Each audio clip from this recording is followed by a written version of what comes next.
Tuna kila sababu za kukuinua Mungu uliye mwema na rafiki wa kweli kwetu. Tunakutukuza katika jina la Yesu Kristo na kwa damu takatifu ya mwana kondoo. Mungu, neno hili likawe uzima kwetu, likafanyike ufunguo kwetu, likafanyike elimu na maarifa kwetu, katika jina la Yesu na kwa damu takatifu ya mwana kondoo. Tunajiachilia mikononi mwako Jehova, ili ukapate kutufundisha yale yote uliyokusudia tuyasikie siku ya leo. Nami nanyenyekea mbele zako Mtakatifu wa Israeli, ukanitumie kama mtumishi wako, ukanene waziwazi ndani yangu, ukawafundishe watoto wako yale uliyokusudia wayasikie jioni hii ya leo. Na unawatisha chini ya mkono wako wenye nguvu, mkono wako ulio hodari. Mungu, kawashike na kuwanyenyekeza. Fungua masikio ya ndani tupate kuyasikia mapenzi yako, tupate kuyasikia makusudi yako, katika jina la Yesu na kwa damu takatifu ya mwana kondoo. Nampinga shetani mwovu ibilisi, napinga kila nguvu za kuzimu, napinga kila marango ya shetani yanayojinua ili kupinga ibada zetu mahali hapa. Na yashusha kuzimu kwa damu ya Yesu, na yashusha kuzimu kwa jina la Yesu. Nguvu za giza na wakuu wa anga na watisha chini ya mamlaka ya jina la Yesu Kristo, na waseta chini ya nyayo zangu katika jina la Yesu na kwa damu takatifu ya mwana kondoo. Roho Mtakatifu tawala katikati yetu, uwe mwalimu mwema, kiongozi mwema. Mashauri yako yaliyo mema yatoke katikati yako, katika jina la Yesu na kwa damu takatifu ya mwana kondoo. Nikiomba na kushukuru, kanisa tuseme amen. Bwana Yesu asifiwe. Kichwa cha somo kama umeshaandika basi tutaendelea, na kama hujaandika bado andika, Yesu ni rafiki wa kweli. Bwana Yesu asifiwe sana. Yesu ni rafiki wa kweli. Unaweza ukajiuliza kwamba ni namna gani? Bwana Yesu asifiwe. Na siku zote tunaimba kwamba Yesu ni rafiki yangu. Mimi nitaimba Yesu ni rafiki yangu. Mimi nitacheza. Ni rafiki yako kwa namna gani? Ni kwa namna gani Yesu amefanyika rafiki kwetu? Bwana Yesu asifiwe sana. Lakini kikawaida hapa duniani tunao marafiki, tunao ndugu. Bwana Yesu asifiwe sana. Tunao watu tunaishi nao, wanasema huyu ni rafiki yangu wa karibu, huyu ni rafiki yangu ambaye namshirikisha mambo yangu mazuri, ananishauri, ananifariji. Huyu ni rafiki yangu ambaye siwezi kufanya jambo pasipo kumshirikisha. Bwana Yesu asifiwe sana. Hao ni wale marafiki wa kibinadamu ambao kila mmoja anao. Kila mmoja anao hao marafiki. Bwana Yesu asifiwe sana. Lakini kuna utofauti mkubwa kati ya rafiki Yesu na rafiki mwanadamu. Bwana Yesu asifiwe sana. Kwa hiyo hao marafiki ambao tupo nao huwa tunaenda nao sana, lakini huwa nafika mahali wanachoka. Huwa wanafika mahali wanatukatia tamaa. Huwa wanafika mahali wanatusahau. Bwana Yesu asifiwe sana. Hao ni marafiki wa kibinadamu.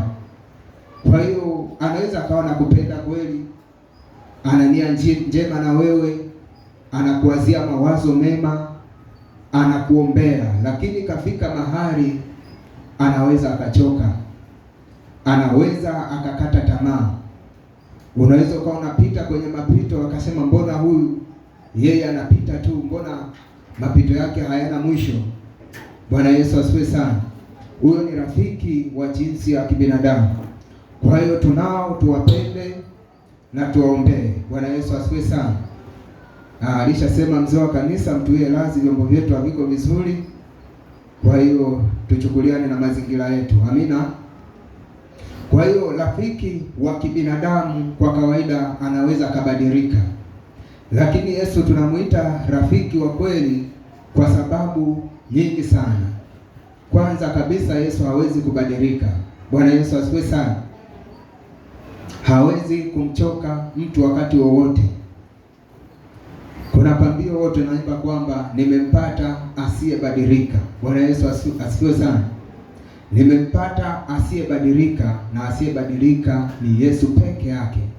Kwa hiyo hapa tunajifunza kwamba wanadamu wanaweza kubadilika. Watu wanaweza kubadilika. Kuna mwingine anasema naweza namfanya baba yangu au mama yangu kuwa rafiki wa kweli, lakini nao huwa wanachoka. Bwana Yesu asifiwe. Huwa wanakata tamaa.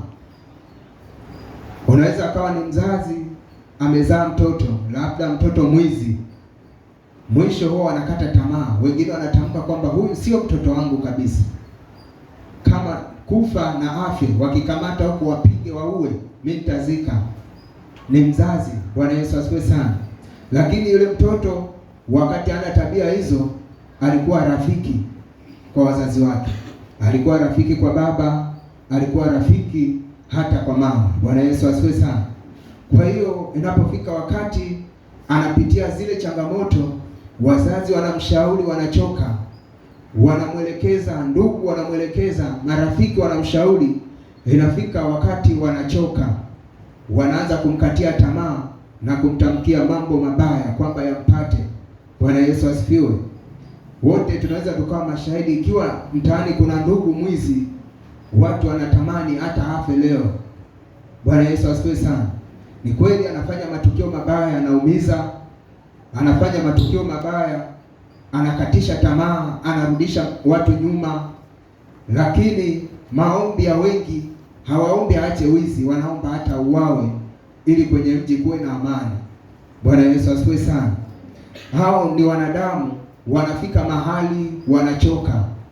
Kwa hiyo unaweza kuwa na rafiki, umemshirikisha mambo mengi, amekushauri vizuri, huenda ikafika wakati yeye akachoka. Bwana Yesu asifiwe. Akachoka, akakata tamaa, hata akaona simu zako asipokee, akaona meseji zako asijibu, ukaenda nyumbani akadiriki hata kusema ukifika wakwambie hayupo, ili hali yupo ndani. Bwana Yesu asifiwe sana. Hao ni marafiki ambao tupo nao katika dunia hii. Kwa hiyo unapotembea, unapoishi, lazima uwe mwangalifu. Bwana Yesu asifiwe sana, kumtafuta yule rafiki na kutengeneza naye urafiki wa milele. Ni rafiki ambaye hawezi kukuchoka, ni rafiki ambaye hawezi kubadilika, ni rafiki ambaye hawezi kukukatia tamaa, ni rafiki ambaye anakuangalia kwa jicho la upendo, ni rafiki anayekuangalia kwa jicho la huruma, anakuwazia mema wakati wote. Huyo ni rafiki Yesu. Bwana Yesu asifiwe sana. Haleluya, kanisa la Mungu. Kwa hiyo anazungumza katika neno lake, anasema mama anaweza kumwacha mtoto wake wa kumzaa, anaweza akamtupa kabisa, wala sikumbuke kwamba alikuwa na mtoto mwenye jina fulani. Anaweza akazaa mtoto akamfunga kwenye kifungashio akamtupa kwenye madampo huko. Anaweza akazaa mtoto akamfanya vile anavyotaka yeye, lakini Mungu anasema kwamba yeye hawezi kukusahau kama, maana amekuchora kwenye vitanga vya mikono yake. Bwana Yesu asifiwe sana. Hawezi kukusahau hata siku moja. Huyo ndio rafiki wa kweli ambaye natupasa sisi kanisa au watu wa Mungu, tunaposema tumeokoka, tujenge urafiki mzuri na huyu Yesu, tujenge ukaribu, tujenge ushirika mzuri, kwa sababu yeye ni rafiki wa kweli ambaye hawezi kumwacha mtu wakati wowote. Unaweza ukapita katika tabu kubwa, unaweza ukapita katika matatizo, unaweza ukapita katika shida ambazo marafiki wote wamekukataa, marafiki wote wamekukimbia, lakini yeye Yesu anasema anakuwa pamoja na wewe, anapita pamoja na wewe, anatembea pamoja na wewe, mpaka anahakikisha unafika kwenye hatima, unafika kwenye kusudi unalolitegemea. Bwana Yesu asifiwe sana. Kwa hiyo ni rafiki mmoja mwaminifu sana, ambaye yeye hana kigeugeu ndani yake. Bwana Yesu asifiwe sana. Kwa hiyo kama ni kutafuta rafiki, rafiki wa kumtafuta kwa juhudi zote ni Yesu. Rafiki wa kumtafuta kwa machozi, kwa kulia, kwa kufunga na kuomboleza ni Yesu, kwa sababu hawezi kukukataa wakati wowote. Bwana Yesu asifiwe sana. Haleluya, watu wa Mungu. Kwa hiyo Yesu ni rafiki mwaminifu sana na ni rafiki wa kweli. Anabaki kuwa rafiki wa kweli kwa sababu ahadi anazozitoa mbele ya wanadamu anazitimiza zote. mambo ambayo anakuahidi wewe mwanadamu anayatenda yote, mambo ambayo wewe unamuomba anakutendea yote, kwa sababu ni rafiki aliye mwaminifu, lakini pia ni rafiki mwenye uweza. Bwana Yesu asifiwe sana. Unaweza ukawa na jambo ukamshirikisha rafiki wa jinsi ya kibinadamu, akatamani kukusaidia, asiwe na uwezo nalo. Bwana Yesu asifiwe. Lakini kwa Yesu hakuna jambo ambalo litashindikana. Bwana Yesu asifiwe. Anajitangazia kwamba tazama, mimi ni Mungu wa wote wenye mwili. Je, kuna jambo gani gumu la kunishinda? Bwana Yesu asifiwe sana. Ni jambo gani ambalo wewe mwanadamu uko nalo likamshinda Yesu? Ndio maana anaitwa rafiki wa kweli. Bwana Yesu asifiwe sana. Rafiki mwaminifu, rafiki wa haki. Bwana Yesu asifiwe sana. Hapa tusogee tuangalie kipengele ambacho ni swali la kujiuliza. Kwa wakati wako utapata majibu mengine, lakini hapa nitakuonyesha majibu machache. Bwana Yesu asifiwe sana. Andika, kwa nini Yesu ni rafiki wa kweli? Kwa nini Yesu ni rafiki wa kweli? Kwa nini Yesu ni rafiki wa kweli?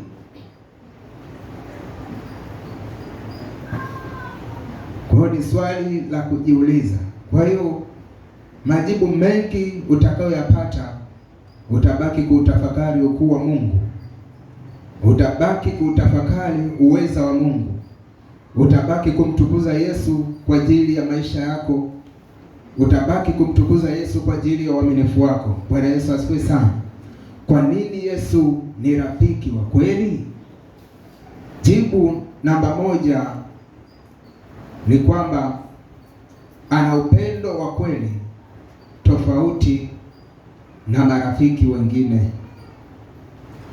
Jibu namba moja ni kwamba Yesu ana upendo wa kweli tofauti na marafiki wengine au marafiki wa kibinadamu. Yesu ana upendo wa kweli tofauti na marafiki wengine au marafiki wa kibinadamu. Fungua Biblia yako katika kitabu cha Yohana Mtakatifu sura ya 15 mstari wa 13 mpaka wa 16. Yohana Mtakatifu 15:13 mpaka 16. Uone upendo alionao Yesu. Samahani, tuanze Yohana 3:16 mpaka 21, alafu tutafuata hiyo Yohana 15. Yohana Mtakatifu sura ya 3 mstari wa 16 mpaka 21. 16 mpaka 21, neno la Mungu linasema, kwa maana jinsi hii Mungu aliupenda ulimwengu hata akamtoa mwanawe pekee, ili kila mtu amwaminie asipotee, bali awe na uzima wa milele. Maana Mungu hakumtuma mwana ulimwenguni ili auhukumu ulimwengu, bali ulimwengu uokolewe katika yeye. Amwaminie yeye hahukumiwi, asiyemwamini amekwisha hukumiwa, kwa sababu hakuliamini jina la mwana pekee wa Mungu. Na hii ndiyo hukumu ya kuwa nuru imekuja ulimwenguni, na watu wapenda giza kuliko nuru, kwa maana matendo yao yalikuwa maovu. Maana kila mtu atendaye mabaya huchukia nuru, wala haji kwenye nuru, matendo yake yasije yakakemewa. Bali yeye aitendaye kweli huja kwenye nuru, ili matendo yake yaonekane wazi, ya kuwa yametendwa katika Mungu. Bwana Yesu asifiwe sana. Kwa hiyo hapa anatuambia, kwa maana jinsi hii Mungu aliupenda ulimwengu hata akamtoa mwanawe pekee, ili kila mtu amwaminie asipotee, bali awe na uzima wa milele. Bwana Yesu asifiwe sana. Tukirudi kwenye maandiko, yanatuambia kwamba wanadamu wote walitenda dhambi na kupungukiwa na utukufu wa Mungu. Bwana Yesu asifiwe sana. Walipopungukiwa na utukufu wa Mungu, kitu pekee walichokuwa wanastahili ni jehanamu ya moto wa milele. Bwana Yesu asifiwe sana. Kwa hiyo wanadamu wote walikuwa wamestahili kufa, walikuwa hawafai kuishi tena. Lakini kwa ajili ya upendo wa Mungu akamtuma mwana wa pekee ambaye ni Yesu Kristo, ili afe kwa ajili ya dhambi za wanadamu, wale wanadamu wapate kuokolewa. Kwa hiyo badala ya kumtuma mwana aje kuhukumu, akamtuma aje aukomboe. Bwana Yesu asifiwe sana. Maanake ilitakiwa moja kwa moja tuhukumiwe kwa hukumu ya moto, lakini akaona sio vema, kwa sababu ya upendo wake kwa wanadamu, akaamua amtume kwanza mtoto wake aje atukomboe. Bwana Yesu asifiwe. Kwa hiyo Mungu alitupenda kwanza kupitia Yesu Kristo. Alipotupenda akaamua ashuke kwa jinsi ya mwili ili aje atukomboe katika dhambi, tusiwe na mauti ya milele. Bwana Yesu asifiwe sana. Maana nasema, maana Mungu hakumtuma mwana ulimwenguni ili auhukumu ulimwengu, bali ulimwengu uokolewe katika yeye. Kwa badala ya kuja kutuhukumu kwa dhambi, akaja kutuokoa ili tupate ule uzima wa milele ambao Mungu ameukusudia tangu kuwekwa kwa misingi ya ulimwengu. Bwana Yesu asifiwe sana. Kwa hiyo uone upendo wa Mungu ulivyo wa ajabu, au niseme upendo wa Yesu ulivyo wa ajabu. Kwa hiyo badala ya kuja kutuangamiza, amekuja kutuokoa. Wakati ambapo sisi hatustahili, sisi hatufai hata kulitaja jina lake, yeye kwa unyenyekevu mkubwa kabisa akashuka akasema, hao watu nitakufa mimi, wao wapate uzima. Bwana Yesu asifiwe sana. Kwa ndio maana hii point nasema ana upendo wa kweli, tofauti na marafiki wengine au marafiki wa kibinadamu. Rafiki wa kawaida unapomkosea, wakati mwingine anakuwazia mema, hakuwazii mema, anakuwazia mabaya. Bwana Yesu asifiwe sana. Kwa sababu umemkwaza, hataki hata kukusalimia, hataki hata salamu yako, hataki hata kuone, kwa sababu umefanya kitu ambacho hakijampendeza. Bwana Yesu asifiwe sana. Ni neema ya Mungu mpaka ipite akumbuke kukuachilia. Bwana Yesu asifiwe sana. Akumbuke akusamehe mpaka neema ya Mungu ipite.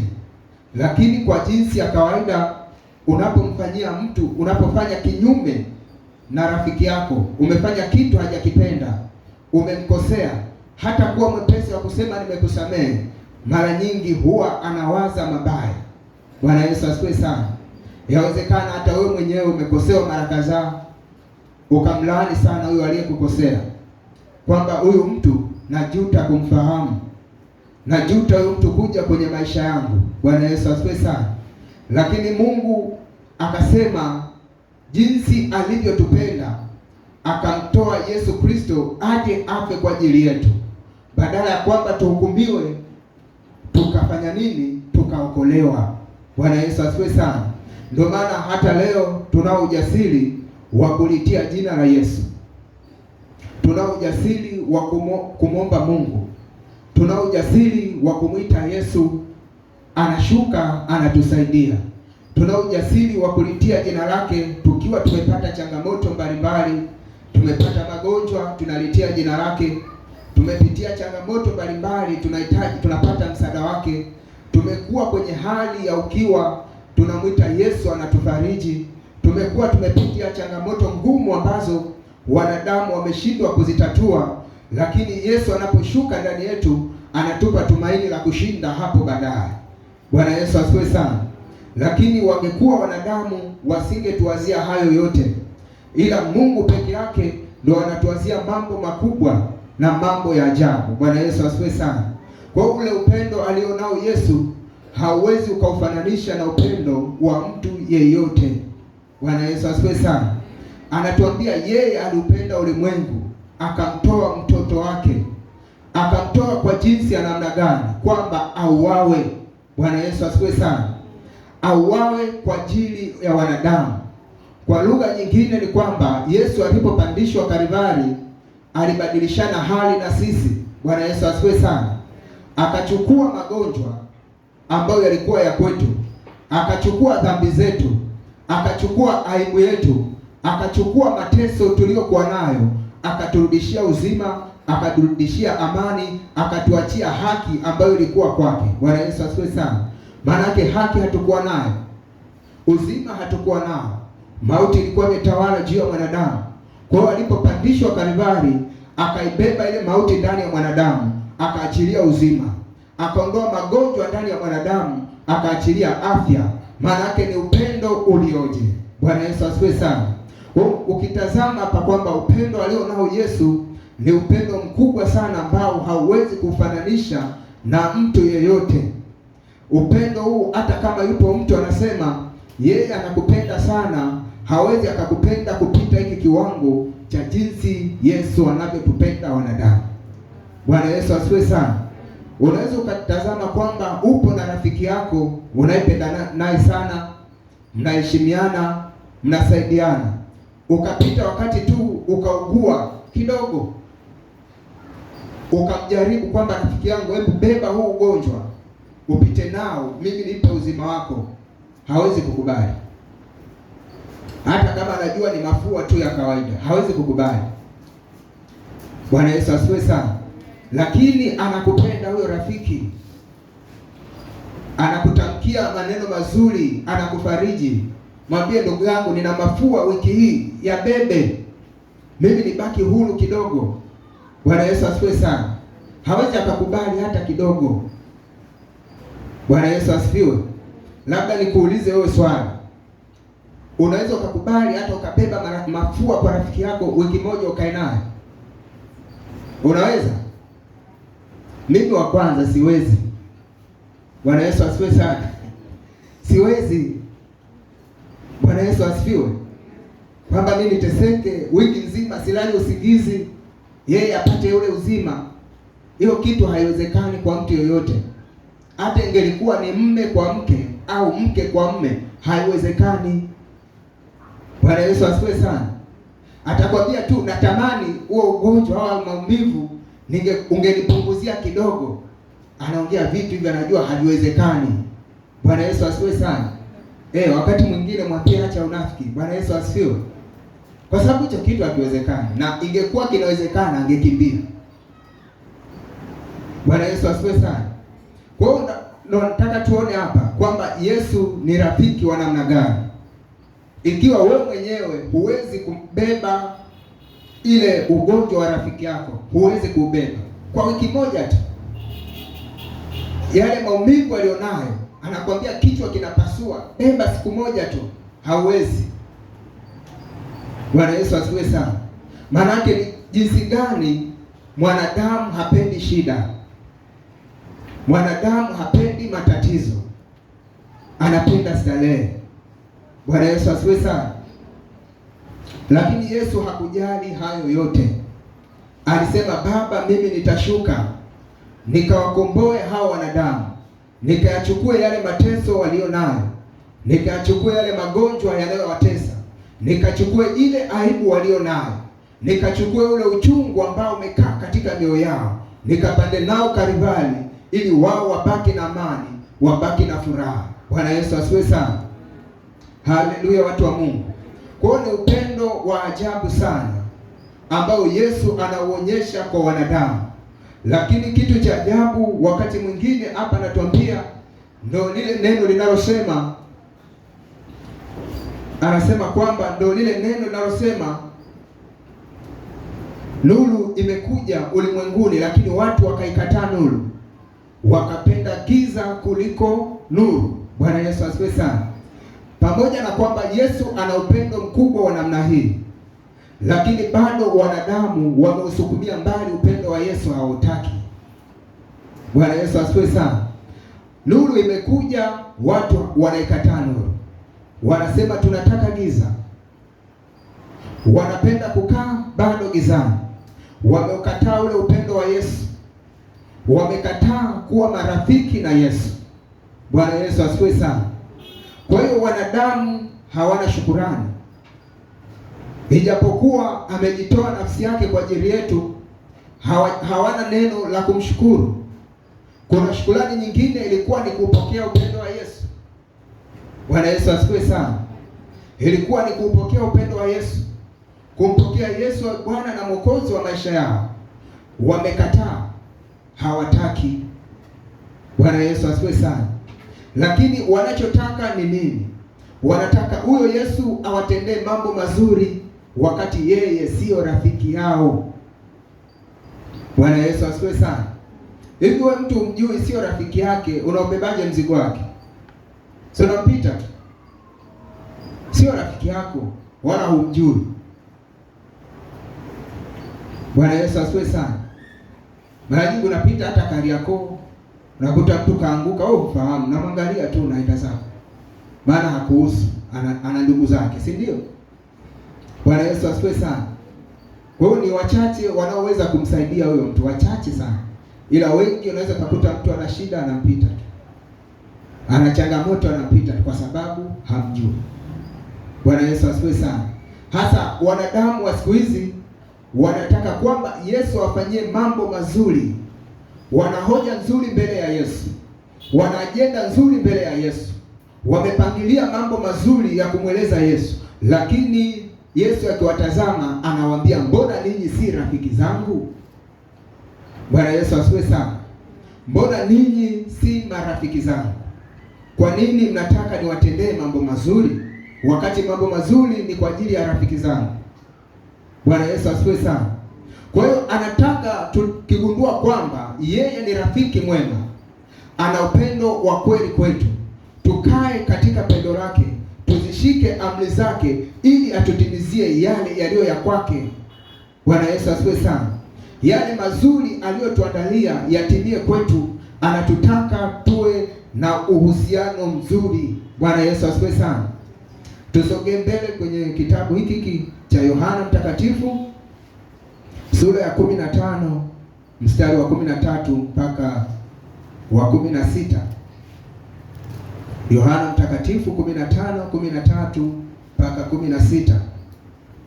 Neno la Mungu linasema, hakuna aliye na upendo mwingi kuliko huu wa mtu kutoa uhai wake kwa ajili ya rafiki yake. Ninyi mmekuwa rafiki zangu mkitenda niwaamruyo. Siwaiti tena watumwa, kwa maana mtumwa hajui atendalo bwana wake, lakini ninyi nimewaita rafiki. Lakini nitarudia, anasema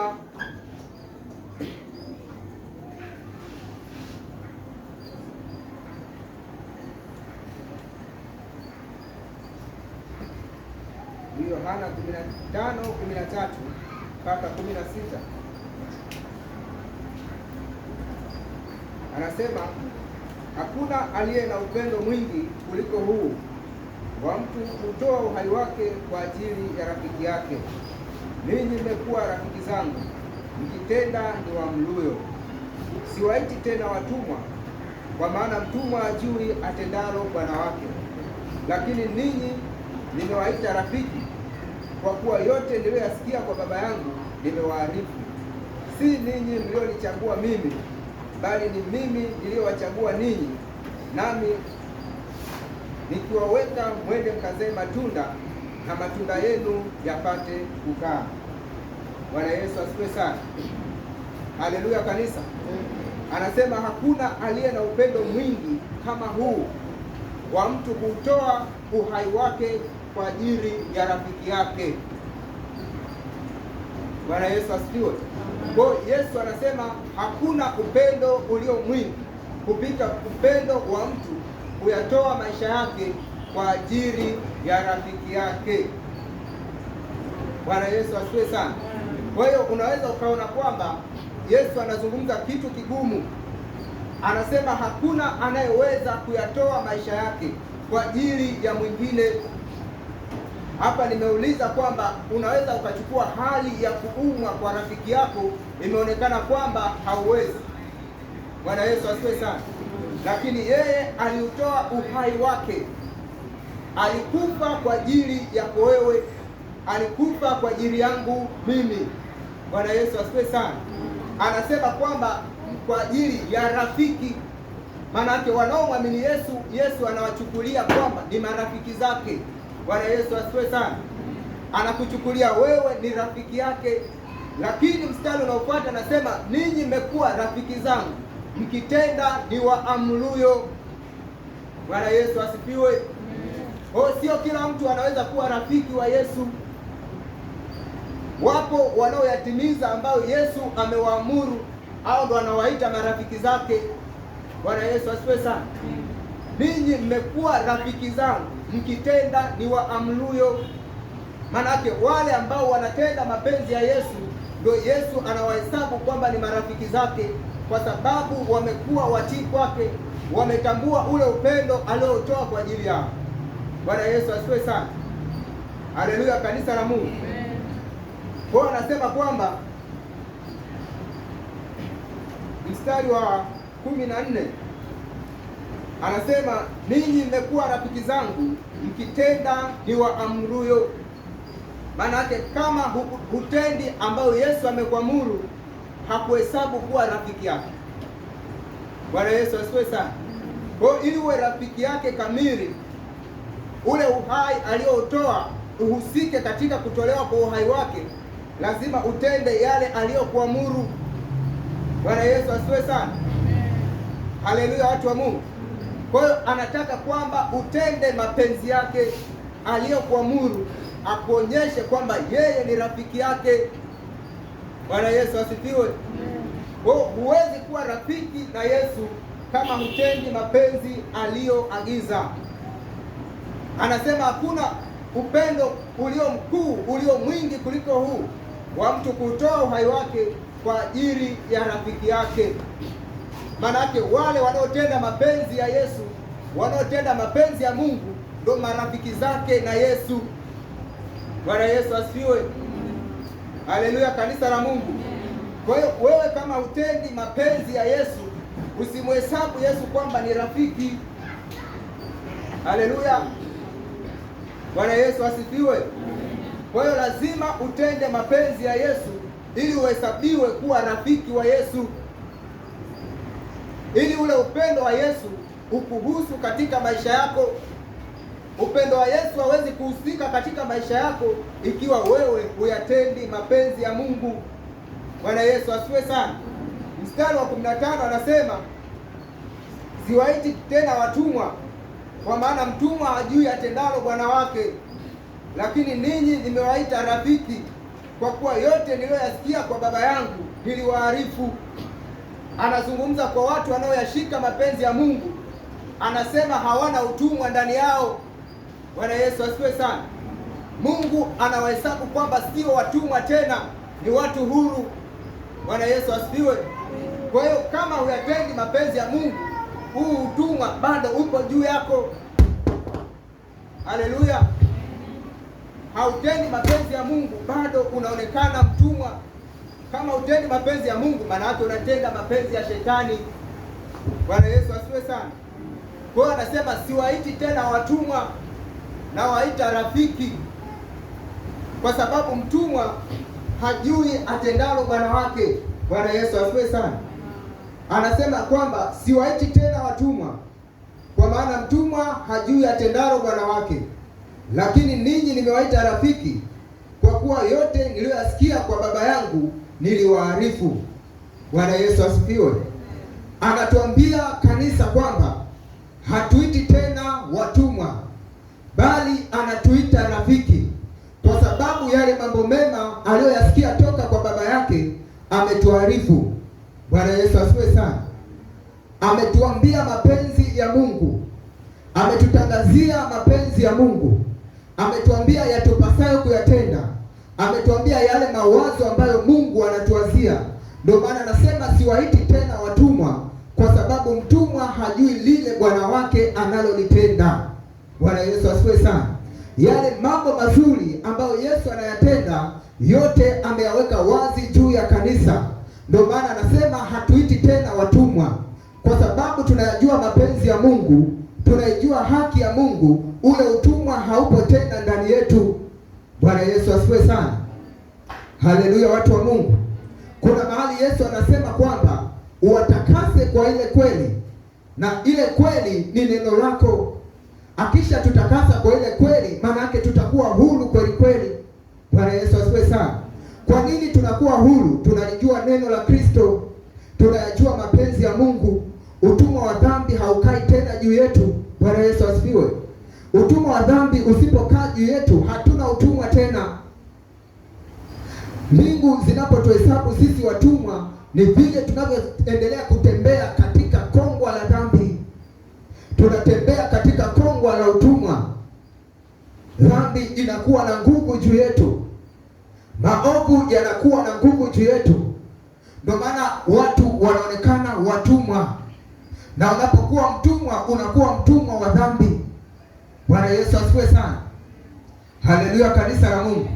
Anasema hatuiti tena watumwa, kwa sababu tunayajua mapenzi ya Mungu. Bwana Yesu asifiwe. Tukisha kuyajua mapenzi ya Mungu, ule utumwa unaondoka ndani yetu. Wengine wanatembea katika hali ya utumwa kwa sababu hawajayajua mapenzi ya Mungu bado. Bwana Yesu asifiwe sana. Huko anasema nimewaita rafiki na nimekuwa rafiki zangu, mkiyatenda yale yote ni waamruyo. Watu wanaotenda mapenzi ya Mungu hawana utumwa ndani yao. Mungu anawahesabu kuwa watoto wake. Mungu anawahesabu kuwa watu wa haki. Bwana Yesu asifiwe sana. Mungu anaona utumwa umeshaondoka ndani yao. Anaona hali yoyote ya kuonewa na dhambi imeondoka ndani yao. Anaona ile hali ya kutokuwa na ufahamu juu ya mambo ya Mungu inaondoka ndani yao. Wakati mwingine unapokosa maarifa ya Mungu, unapokosa kuyajua mapenzi ya Mungu, ufahamu unakuwa umefungwa. Bwana Yesu asifiwe sana. Unakuwa huelewi ya kupasayo kuyatenda. Anakuambia kwamba siwaiti tena watumwa, kwa maana mtumwa hajui atendalo bwana wake, lakini ninyi nimewaita rafiki, kwa kuwa yote niliyoyasikia kwa baba yangu nimewaarifu. Mapenzi ya Mungu ambayo Yesu alikuja kuyatimiza duniani, alipofika duniani akawaelekeza mitume. Alipowaambia mitume, akawaamuru kwamba mkawafanye wengine kuwa wanafunzi, mkiwafundisha na kushika yale yote niliyowaamuru. Bwana Yesu asifiwe sana. Anasema muwafundishe, maana yake aliwafundisha kwa habari za ufalme wa Mungu. Akawaambia nendeni ulimwenguni muwafanye hao watu wanijue mimi. Watanijuaje? Muwafundishe kuyashika yale yote niliyowaamuru, na hao wakiyashika ni waamruyo watakuwa wanafunzi wangu. Bwana Yesu asifiwe sana. Mwanafunzi anajifunza kwa mwalimu. Mwalimu ni Yesu Kristo. Ndio maana kila wakati alipofundisha, wengine wakamuita mwalimu mwema, kwa sababu alikuwa na hekima ya Mungu ndani yake. Bwana Yesu asifiwe sana. Kwa hiyo anasema tunakuwa marafiki zake tukiyatenda aliyotuamuru. Bwana Yesu asifiwe sana. Haleluya, watu wa Mungu. Kwa hiyo upendo wa Yesu ni kwa jinsi alivyotoa uhai wake kwa ajili yetu. Bwana Yesu asifiwe sana. Ndio tumesoma hii Yohana 15 mstari wa 13. Hakuna aliye na upendo mwingi kuliko huu wa mtu kutoa uhai wake kwa ajili ya rafiki yake. Kwa hiyo anatuita marafiki kwa sababu alituchungulia tangu zamani kwamba hao watu hawawezi kuwa na ushirika mzuri na Mungu nisiposhuka na kuwafanya marafiki zangu. Bwana Yesu asifiwe sana. Kwenye kitabu hiki cha Yohana sura ya 14 kuna mahali anazungumza kwamba mtu haji kwa Baba isipokuwa kwa njia ya mimi. Bwana Yesu asifiwe sana. Upendo wa Yesu hauishii kutusaidia hapa duniani. Upendo wa Yesu unatuongoza kwenda kwa Mungu. Bwana Yesu asifiwe. Kwa hiyo ile damu iliyomwagika sio kwamba kwa sababu ya shida zetu hayo yanakuwa kama ziada kwetu. Uhai aliyoutoa kwamba amnunulie Mungu kanisa takatifu lisilo na hila wala lisilo na mawaa yoyote, ili Mungu anapochungulia duniani aone wapo watu waliosafishwa kwa damu ya Yesu wafai kwenda mbinguni. Bwana Yesu asifiwe sana. Haleluya, kanisa la Mungu. Ndio maana anaitwa rafiki wa kweli. Rafiki wa kweli anatuongoza kwenda aliko Baba. Bwana Yesu asifiwe sana. Tusome hii Yohana 14, tuanzie mstari wa kwanza. Yohana 14 mstari wa kwanza. Anasema, msifadhaike mioyoni mwenu, mnamwamini Mungu, niaminini na mimi. Nyumbani mwa Baba yangu mna makao mengi, kama sivyo ningaliwaambia, maana naenda kuandalia mahali. Basi mimi nikienda na kuandalia mahali, nitakuja tena niwakaribishe kwangu, ili nilipo mimi nanyi muwepo. Nami niendako mwaijua njia. Bwana Yesu asifiwe sana. Naruka mpaka mstari wa 9. Anasema, Yesu akawaambia, mimi nimekuwapo pamoja nanyi siku hizi zote, wewe usinijue Filipo? Aliyeniona mimi amemuona Baba. Basi wewe wasemaje, utuonyeshe Baba? Husadiki ya kwamba mimi ni ndani ya Baba na Baba yu ndani yangu? Hayo maneno niwaambiayo mimi siyasemi kwa shauri langu, lakini Baba akae ndani yangu huzifanya kazi zake. Bwana Yesu asifiwe sana. Haleluya kanisa. Ukiendelea huko mbele utaona ndipo anapowaambia kwamba mimi ndimi njia ya kweli na uzima, mtu haji kwa Baba isipokuwa kwa njia yangu mimi. Bwana Yesu asifiwe. Haleluya kanisa la Mungu. Kwa hiyo ile jambo la kutoa uhai na kuimwaga damu yake ni kwamba atufanye kuwa marafiki. Huko anatuambia kwamba yeye anaondoka anaenda kwa Baba, anaenda kuandaa mahali pa kuwaweka watakatifu watakaoyashika maagizo yake hapa duniani. Wakisha yashika maagizo yake, manake watakuwa wametakaswa kwa damu yake. Wakati anaondoka anaenda kuandaa makao. Akisha maliza kuandaa makao, anasema atarudi tena kuwachukua. Anawachukua wakina nani? Anawachukua wale wanaoyashika maagizo yake, wanaotunza agano takatifu, wanaolitambua pendo la Yesu na kuzishika sheria za Mungu. Anasema na kwenda kuandaa mahali, kwa sababu huko kwa Baba yangu makao yapo mengi sana. Yangekuwa hayapo hayo makao, ningewaambia nikimaliza kuandaa makao nitarudi tena niwachukue, ili mahali nilipo mimi rafiki yenu na ninyi muwepo hapo. Bwana Yesu asifiwe. Haleluya kanisa la Mungu. Mahali alipo na marafiki zake wawepo. Ndio mwingine akasema kwamba ninyi mlioniona mimi mmeshamuona Baba. Bwana Yesu asifiwe sana. Kwa hiyo anajidhihirisha kwamba sio rafiki wa kawaida. Bwana Yesu asifiwe. Huu rafiki wa kweli wa Yesu sio Yesu, ni Mungu mwenyewe. Bwana Yesu asifiwe sana. Mungu mwenyewe ndiye rafiki yetu. Hapa mitume wanamuuliza kwamba Tomaso na Filipo wanamuuliza maswali. Mmoja anasema kwamba utuonyeshe Baba basi. Anakuambia mmekaa na mimi siku zote hamnijui. Aliyeniona mimi amekwisha kumwona Baba. Anawaambia mimi nakoenda njia mnaijua. Filipo anamuuliza utuonyeshe hiyo njia. Ndipo anawaambia kwamba yeye ndio njia ya kweli na uzima. Mtu haingii kwa Mungu isipokuwa kwa njia ya Yesu. Kwa ule upendo wa Yesu kuyatoa maisha yake, kuutoa uhai wake, ni kwamba sisi tuingie mbinguni. Bwana Yesu asifiwe sana. Haleluya kanisa la Mungu.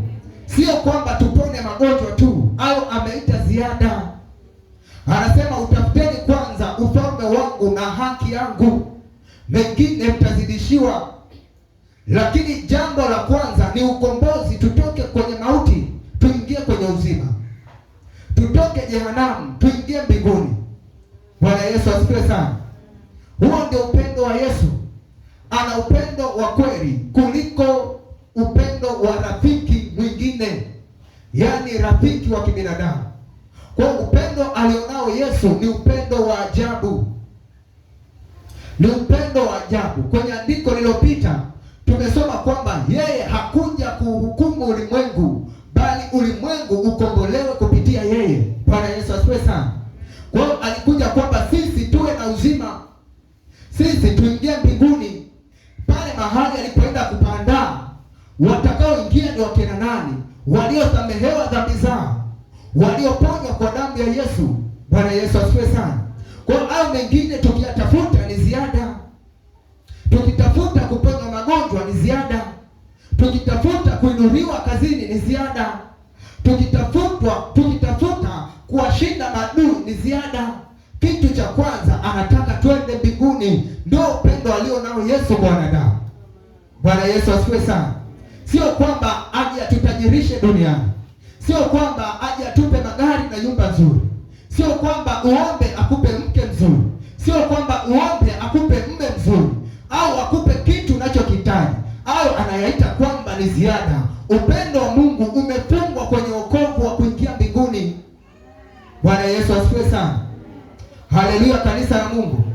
Ndio maana hapa nasisitiza wanafunzi kwamba msifadhaike. Kama mnamwamini Mungu, mwaminini Yesu Kristo, maana yeye yupo ndani ya Baba na Baba yupo ndani yake. Anawaambia kama mmekaa na mimi siku zote bado hunijui. Wakati anawaambia tuonyeshe Baba, anawaambia mmekaa na mimi siku zote na wewe hunijui. Sio humjui, hunijui. Yeye ndiye Baba. Bwana Yesu asifiwe sana. Kwa aliyekufa msalabani, aliyetoa uhai wake ni Yesu mwenyewe, ni Mungu mwenyewe ambaye tunamuita Baba. Ndio huyo aliyeangikwa msalabani ili wewe usiende jehanamu. Bwana Yesu asifiwe. Ndio maana hilo jina Yesu ukilifananisha na majina mengine, hilo jina lina uwezo wa ajabu, hilo jina lina nguvu za ajabu, hilo jina lina uwepo wa ajabu. Hilo jina peke yake ukilitaja kuzimu inatetemeka. Hilo jina peke yake ukilitaja mapepo yanaanguka. Hilo jina peke yake unapolitaja magonjwa yanaponywa. Hilo jina peke yake unapolitaja utumwa wa dhambi unamwachia mwanadamu. Bwana Yesu asifiwe sana. Kwa nini? Imeandikwa kwamba alipoangikwa msalabani, alipopelekwa kule kaburini, alipofufuka akashuka kuzimu, mbingu inaandika kwamba amekirimiwa jina lipitalo majina yote, ili kwa jina hilo kila goti lipigwe, ili kwa jina hilo kila ulimi ukiri kwamba Yesu ni Bwana na ni Mungu anayeweza kwa utukufu wa Mungu Baba. Bwana Yesu asifiwe sana. Kwa nini jina lina nguvu? Ni jina la Mungu mwenyewe. Tunaposema Yesu ni rafiki wa kweli, maana yake Mungu ni rafiki wa kweli. Usiseme nitakuwa na urafiki na Yesu alafu nitamtafuta Mungu. Unapokuwa na urafiki na Yesu, una urafiki na Mungu moja kwa moja. Bwana Yesu asifiwe sana. Wewe Yesu ni rafiki wa kweli, maana yake Mungu ni rafiki wa kweli. Bwana Yesu asifiwe sana. Kwa hiyo Yesu na Mungu ndio yule. Anawaambia mitume, umemkana mimi siku zote, hamnijui. Mnasemaje niwaonyeshe Baba? Bwana Yesu asifiwe sana. Huyo Baba ndio mimi mwenyewe. Mimi nipo ndani yake na yeye yupo ndani yangu. Anayeniona mimi ameshamuona Baba. Kwa hiyo ukitengeneza urafiki na Yesu, una urafiki na Mungu moja kwa moja. Haleluya kanisa. Kwa hiyo Yesu ni rafiki wa kweli. Kwa nini Yesu ni rafiki wa kweli? Ana upendo wa kweli tofauti na marafiki wengine. Kwa hiyo Mungu ni rafiki wa kweli. Wakati wowote unapomwita anaitika. Wakati wowote unapomwomba anajibu. Wakati wowote asifiwe sana. Nimekwambia kwamba unaweza ukawa na rafiki wa kibinadamu, anaweza akatamani kukusaidia jambo kwa mapenzi mema, lakini asiye na uwezo wa kulitatua hiyo shida yako ulionayo. Bwana Yesu asifiwe sana. Lakini unapokuwa karibu na Yesu, ni jambo gani la kumshinda mwanaume Yesu? Bwana Yesu asifiwe sana. Kwa hiyo lazima ujue kwamba napokaa karibu na Yesu, nimekaa karibu na Mungu moja kwa moja. Anatuanza anatuambia kwamba yeye yupo karibu na sisi kuliko mavazi tunayovaa.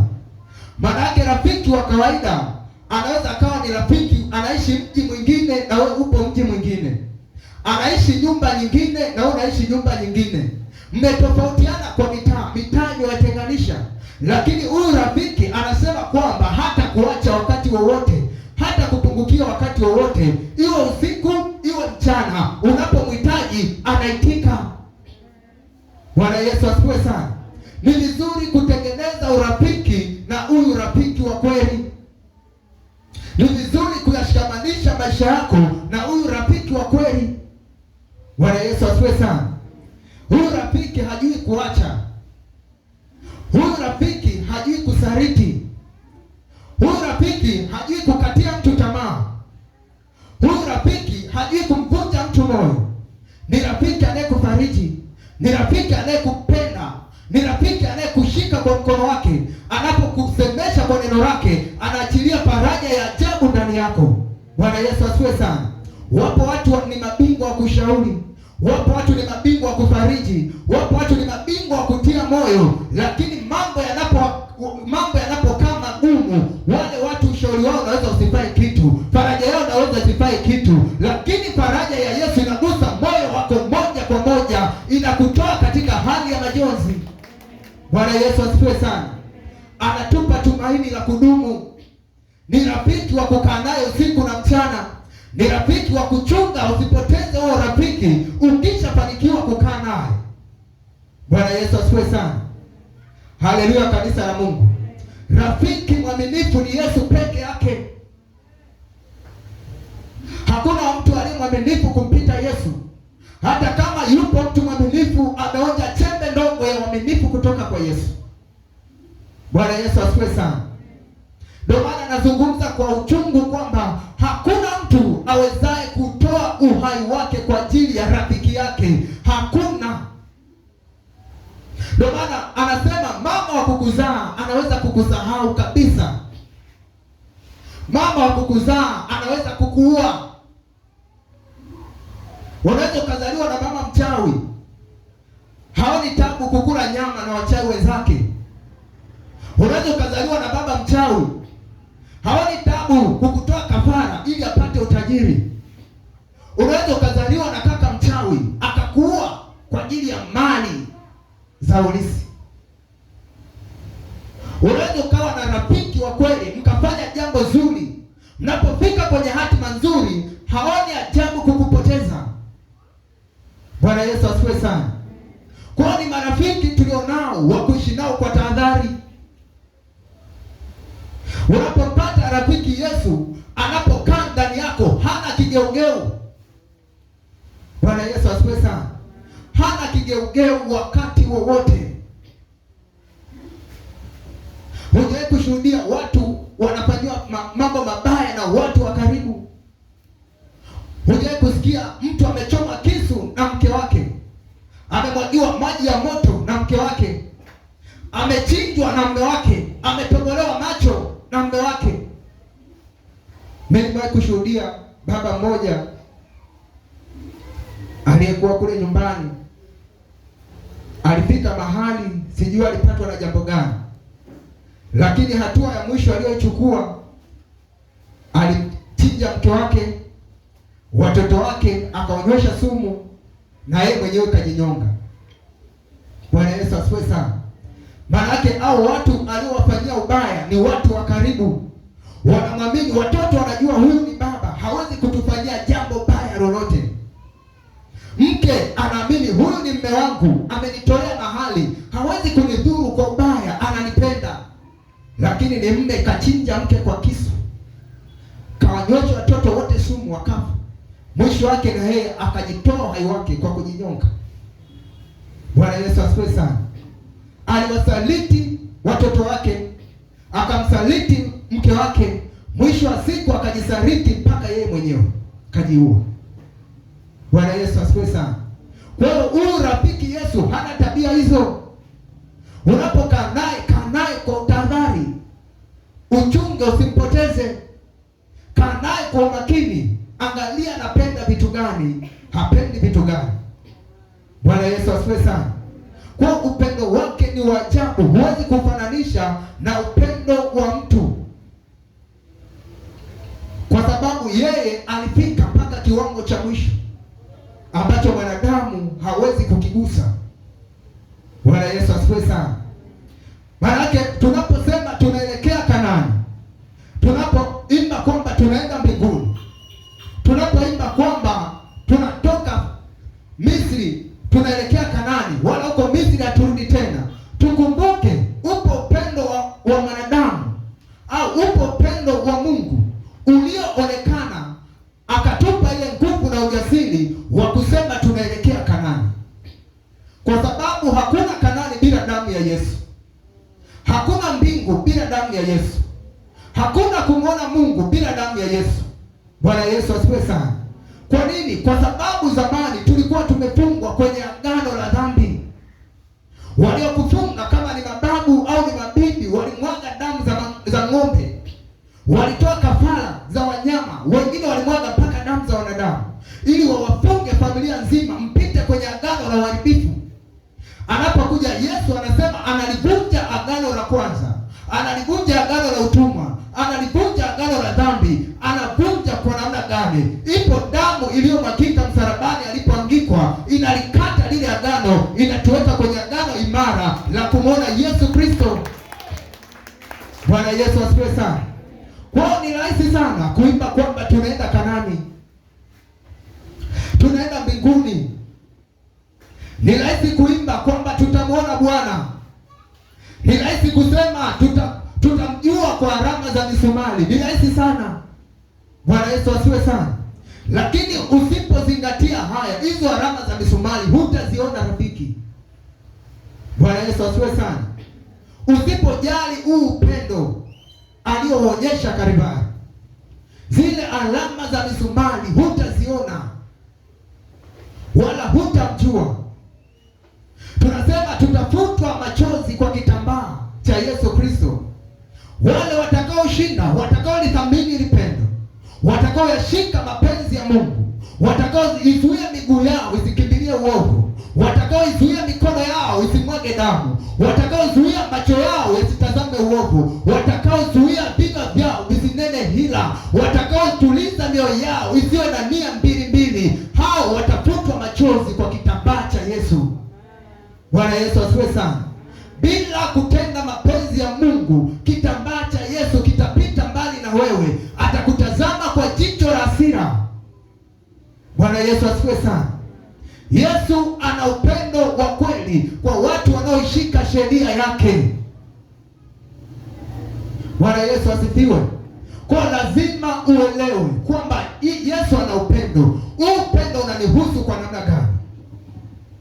Nawezaje kupita katika hili pendo la Kristo? Huu upendo unaweza kuwa na manufaa ya namna gani kwenye maisha yangu? Bwana Yesu asifiwe sana. Kwa manufaa ya upendo wa Yesu huwezi ukayapata ukiwa nje ya mapenzi ya Mungu. Bwana Yesu asifiwe sana. Anasema ninyi mmekuwa rafiki mkiyashika yale ni waamruyo. Maana yake msipoyashika sio rafiki, ni watumwa. Mtumwa haendi katika sehemu ya starehe. Mtumwa kazi yake ni kutoa jasho, ni kulia, ni kuteseka, kubeba mizigo mizito. Mtumwa. Bwana Yesu asifiwe sana. Kataa kukaa hali ya utumwa. Kataa kukaa katika hali ya utumwa kwa jina la Yesu. Ndio maana Yesu anatoa mwaliko, anasema njoni kwangu ninyi nyote mnaoteseka na kulemewa na mizigo, nami nitawapumzisha. Maana anatutoa katika hali ya utumwa. Hataki tutembee katika utumwa. Anataka tutembee katika raha ya milele. Anataka tuonje paradiso tukiwa hapa duniani. Bwana Yesu asifiwe sana. Haleluya, watu wa Mungu. Kwa hiyo unapozungumza kwa habari ya uzima wa milele, tunaanza nao sasa hivi. Uzima wa milele tunatoka nao hapa leo. Bwana Yesu asifiwe. Wengine wanakuambia unapokufa, kama ulikuwa kwenye wokovu, unapokufa ndio unaanza kuona uzima wa milele. Hapana. Uzima wa milele tunao hapa. Bwana Yesu asifiwe sana. Kwa uzima wa milele unautafuta. Uzima wa milele unautafuta, ulishatukaribia. Bwana Yesu asifiwe sana. Ndio maana hakuna mtu aliyetoka chini akapaa juu, lakini yupo mtu aliyetoka juu akashuka chini. Bwana Yesu asifiwe sana. Kwa nini alitoka juu akashuka chini? Ni nani aliyetoka juu akashuka chini? Alitoka juu akashuka chini kwa kusudi lipi? Bwana Yesu asifiwe sana. Ni Yesu peke yake alitoka juu akashuka chini. Huku chini alifuata vitu gani? Bwana Yesu asifiwe sana. Alifuata kumkomboa mwanadamu mwenye dhambi. Aliona mwanadamu kumkaribia Mungu hawezi. Kwa ule upendo aliokuwa nao toka kule mbinguni, akasema kwa sababu mwanadamu hawezi kunikaribia, ngoja nimkaribie kule kule duniani aliko. Alipomkaribia mwanadamu, bado wengine walimsukumia mbali, bado wengine walimpinga, wengine wakamkamata wakamuua. Kumbe ndipo anapompeleka kwenye kusudi. Bwana Yesu asifiwe sana. Ndio maana Yesu kuna wimbo tunaimba kwamba Yesu alitutafuta Kalvari. Alitutafuta Kalvari. Hakuna mtu aliyemtafuta Yesu. Bwana Yesu asifiwe sana. Ndio maana wengine mpaka leo wamekataa kutafutwa. Wao ndio wanamtafuta, hawatampata. Bwana Yesu asifiwe sana. Lazima ukubali Mungu akutafute. Yeye anakujua. Anakuona wewe uko wapi. Bwana Yesu asifiwe sana. Alitutafuta Kalvari kwa maana gani? Kwa sababu ya dhambi tulizokuwa nazo, alitufuata ili atuoshe, atusafishe, atununue. Bwana Yesu asifiwe sana. Yeye ndio aliyeshuka, alitutafuta huku duniani tulikopoteana. Aliyatafuta maisha yako huku ulikopotea kwenye dhambi. Bwana Yesu asifiwe sana. Alitutafuta Kalvari Yesu. Alitutafuta msalabani. Wewe kazi yako leo ni kukubali ule upendo, kukubali kutafutwa. Bwana Yesu asifiwe sana. Kukubali kutafutwa. Unapokaa kwenye ibada, Mungu anashuka, anatuhudumia. Kwani wewe unapotoka nyumbani unakuja kanisani, unajua kama Mungu atashuka? Bwana Yesu asifiwe sana. Unajua kama Mungu atashuka akuguse? Ni fumbo la siri, ila tunaamini kwamba Mungu atashuka, kwa sababu neno lake linasema wakusanyikapo wawili watatu kwa jina langu, nipo hapo. Bwana Yesu asifiwe sana. Yupo kwa nini? Kwa sababu tumeyatii maagizo yake kwamba msiache kukusanyika. Myatii maagizo yangu. Bwana Yesu asifiwe sana. Haleluya, watu wa Mungu. Waliokataa neema ya Kalvari, wao ndo wanamfuata Mungu. Maana yake kwa tafsiri nyingine kwamba wao watoke chini wapande juu sasa. Bwana Yesu asifiwe sana. Yeye alishuka akatukaribia. Ndio maana watu wa zamani walikuwa wakijitahidi kumtafuta Mungu. Walikuwa wakipapasa papasa. Lakini neema ilipokuja, yeye aliwatafuta. Ukianza kuangalia hata ziara za injili ya Yesu, alianza kumtafuta mtu mmoja mmoja. Alipoenda baharini akamkuta Petro, akasema Petro nifuate. Akamkuta Yohana akamwambia njoo nifuate. Akamkuta Mathayo akamwambia njoo nifuate. Akamkuta Filipo akamwambia Filipo nifuate. Yeye ndio aliyowafuata. Bwana Yesu asifiwe sana. Walimuona hawakumjua. Alienda akajitambulisha kwao. Maana alipotoka mbinguni alikuja kujitambulisha. Alianza kuhubiri injili akijitambulisha kwamba mimi ni mwana wa Mungu, lakini wale wanaomtafuta Mungu wasimjue. Bwana Yesu asifiwe. Wanasema sisi tunaijua sheria ya Musa. Anawaambia mbona Musa tangu mwanzo anasema habari zangu? Hiyo Torati nzima mbona inanizungumzia mimi? Mbona mitume na manabii wamenisema mimi? Wakasema kwamba yeye akawaambia kwamba mbona hata Ibrahimu alinitaja mimi? Mbona hata Daudi alinitaja mimi? Wanamwambia utatuambiaje unamjua Ibrahimu wakati hujapata hata miaka 50? Bwana Yesu asifiwe sana. Anawaambia kabla Ibrahimu hayupo mimi niko. Anawaambia kwamba nilikuwepo Ibrahimu, nilimtafuta. Nilipomtafuta akaitika. Bwana Yesu asifiwe sana. Akaisikia sauti yangu, akaitii, akaifuata. Lakini leo wapo watu wanakataa kuitii sauti ya Mungu. Maana yake wanaukataa upendo wa Mungu uliomwagwa waziwazi kwenye ulimwengu wote. Bwana Yesu asifiwe sana. Kwa hiyo lazima ujifunze kwamba Mungu ndiye aliyetutafuta. Tusingeweza kumpata Mungu pasipo neema ya Kalvari. Bwana Yesu asifiwe sana.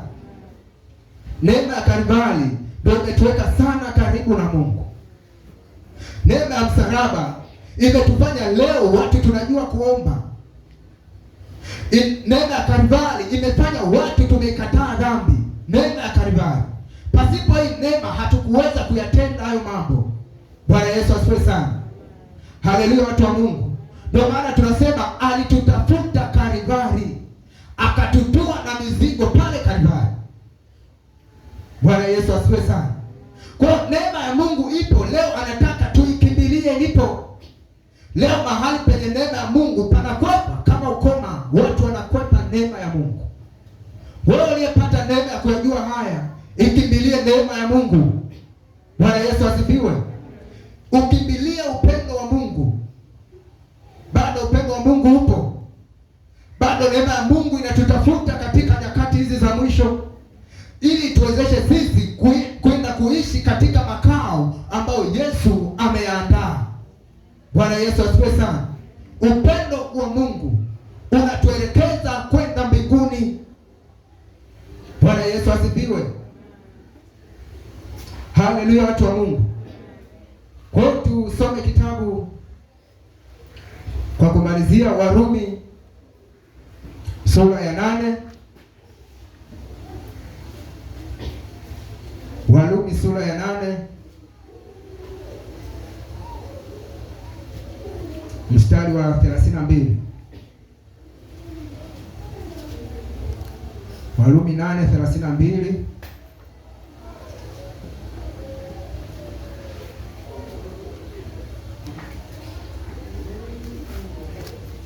Neno la Mungu linasema, taanzia 31. Anasema, basi tuseme nini juu ya hayo? Mungu akiwapo upande wetu, ni nani aliye juu yetu? Yeye asiyemwachilia mwana wake mwenyewe, bali alimtoa kwa ajili yetu sisi sote, atakosaje kutukirimia na mambo yote pamoja naye? Bwana Yesu asifiwe sana. Hapa anatuambia kwamba ikiwa yeye Mungu yupo upande wetu, ni nani aliye juu yetu? Yeye asiyemwachilia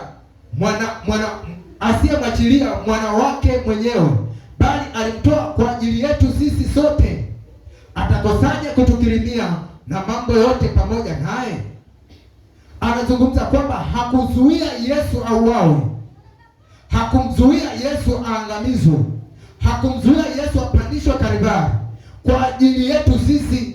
Je, atakosaje kutupa mambo mengine madogo madogo pamoja na Yesu Kristo? Bwana Yesu asifiwe sana. Maana yake kwamba alimtoa Kristo kwa ajili yetu tuokolewe katika shimo la dhambi. Kama alimtoa, hakumzuia akaacha angamizwe pale Kalvari, akaacha apigwe kwa mijeredi, akaacha atobolewe mikono na miguu. Je, atakosaje kutupa vitu vingine pamoja na Kristo? Bwana Yesu asifiwe sana. Kwa jambo la kumtoa Yesu kwa ajili ya wanadamu lilikuwa ni jambo kubwa kupita mambo yote. Kama alimwachilia Yesu Kristo msalabani, maana yake vitu vingine ni vidogo vidogo, visikusumbue kichwa. Bwana Yesu asifiwe sana. visikuumize akili. Mwambie Mungu, kama ulimtoa Yesu aniokoe dhambini, utashindwaje kunipa kazi? Kama ulimtoa Yesu aniokoe dhambini, utashindwaje kunipa mme? Kama ulimtoa Yesu msalabani afe nisiingie jehanamu, utashindwaje kunipa mke? Utashindwaje kunipa watoto? Utashindwaje kuniponya? Ni mambo madogo madogo ambayo anatukirimia pamoja na Kristo mwenyewe. Bwana Yesu asifiwe sana. Kama alitenda jambo kubwa la ajabu ambalo inaonekana hakuna mwanadamu aweze kulitenda, yeye alilifanya kwa ajili ya sisi wanadamu. Je, vitu vidogo tunavyovitaka Yesu atashindwa kutupa? Mungu atashindwa kutupatia? Bwana Yesu asifiwe sana. Kwa ondoa hofu, ondoa mashaka. Yesu anakupenda sana. Amina. Yesu anakupenda sana kuliko hata mume wako, kuliko hata mke wako. Bwana Yesu asifiwe sana. Yesu ndio mwenye upendo mkubwa wa kweli na wa haki. Bwana Yesu asifiwe sana. Kumbuka kichwa cha somo, Yesu ni rafiki wa kweli. Hoja tulionayo ni kwamba kwa nini Yesu ni rafiki wa kweli? Ni swali tunalolijibu. Kwa jibu namba moja, tumeona kwamba ana upendo wa kweli. Ana upendo wa kweli tofauti na marafiki wengine. Tumesoma Yohana Mtakatifu 3:16 mpaka 21. Tumesoma Yohana Mtakatifu 15:13 mpaka 16. Tumesoma Warumi 8:32. Mungu awabariki. Muda wangu umeisha. Tukipata nafasi siku nyingine tutaendelea tena. Amen.